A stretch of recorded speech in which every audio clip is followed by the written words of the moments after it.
le mariage de Figaro de Beaumarchais. Il est étonnant de constater que Beaumarchais a débuté la rédaction de sa pièce de théâtre en 1778, c'est-à-dire l'année de la mort de Voltaire et de Rousseau, les philosophes majeurs des Lumières. Remarquable aussi que la pièce de Beaumarchais ait été jouée 6 années plus tard, en 1884, lors de la publication de l'essai d'Emmanuel Kant, Qu'est-ce que les Lumières?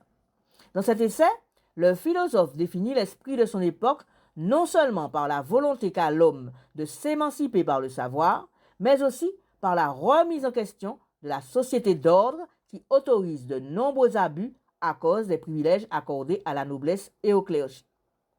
La pièce de Beaumarchais ne manque pas de se faire l'écho de l'état d'esprit qui règne au XVIIIe siècle.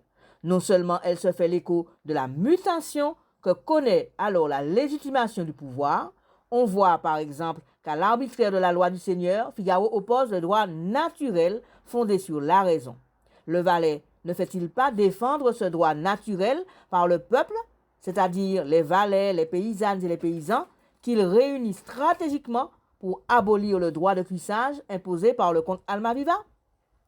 Figaro est aussi celui qui cherche à affirmer sa liberté en se servant de sa capacité de réflexion, son entendement.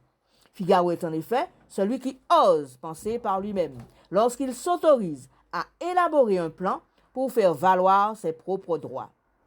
Contraindre le comte Almaviva à rester fidèle à sa femme et à abandonner le projet qu'il a d'annuler le mariage de son valet. Sortir de l'état de mineur pour faire ses propres choix. C'est exactement ce que fait Figaro, bien qu'il soit d'une condition sociale, disons, inférieure à celle du comte Almaviva, et que la société d'ordre lui demande d'accepter telle quelle la hiérarchie sociale qui lui est imposée. Figaro se révèle un libre penseur. Un lien étroit peut donc être établi entre la pièce de Beaumarchais et l'esprit des Lumières.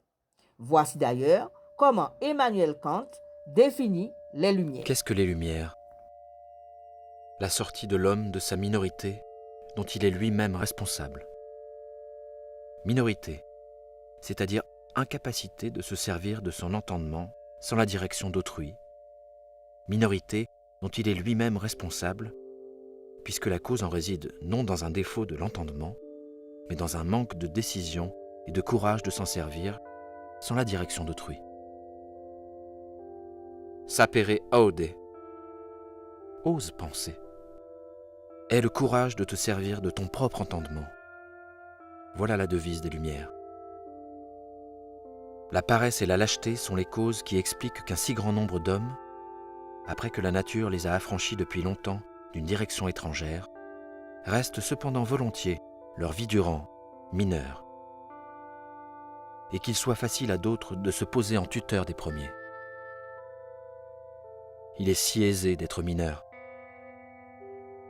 Si j'ai un livre qui me tient lieu d'entendement, un directeur qui me tient lieu de conscience, un médecin qui décide pour moi de mon régime, etc., je n'ai vraiment pas besoin de me donner de peine moi-même. Je n'ai pas besoin de penser, pourvu que je puisse payer. D'autres se chargeront bien de ce travail ennuyeux. Or, pour ces Lumières, il n'est rien requis d'autre que la liberté.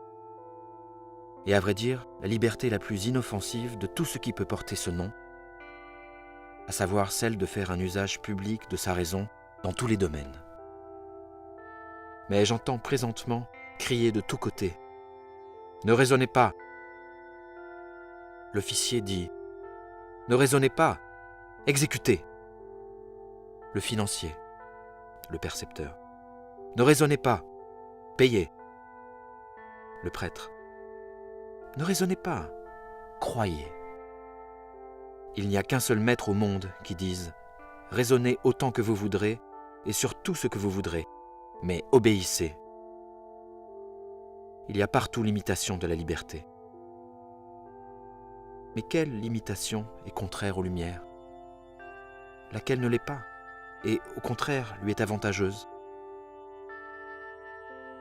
Je réponds, l'usage public de notre propre raison doit toujours être libre, et lui seul peut amener les lumières parmi les hommes.